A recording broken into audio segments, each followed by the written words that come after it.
তো hello guys, আসুন আজকে আমরা এভাবে আগে স্যান্ডেলের মাপ নিয়ে নেব, তার বাদে আমরা দেখেন বাঁশের স্যান্ডেল বানাবো। এভাবে বাঁশ কাইটে পুরো ছোট ছোট পাতলা পাতলা করে এভাবে আপনি কোনছে বানিয়ে নেবেন। তার বাদে দেখেন স্যান্ডেলের মাপে তো একটা হয়ে গেল, তার বাদে আপনার সাইডটা এভাবে করে নিতে হবে যেন ছুটে না যায়। তারপর দেখেন 2 নম্বরটা হয়ে গেছে। তার বাদে আপনার স্যান্ডেলের উপরের যেটা পট্টি, সেটা পট্টি বানাইতে হবে। দেখেন পট্টি বানানো হইতেছে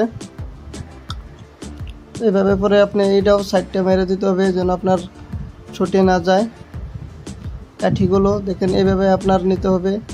নেওয়ার বাদে আপনার ওইটাকে ফিক্স করতে হবে। এভাবে ফিক্স করবেন, এভাবে পুরো বড়িয়া করে ফিক্স করবেন। দেখেন কিভাবে ফিক্স করতেছে। করার বাদে আপনি কেঁচি দিয়ে কেটে নেবেন। দেখেন হয়ে গেল পুরা।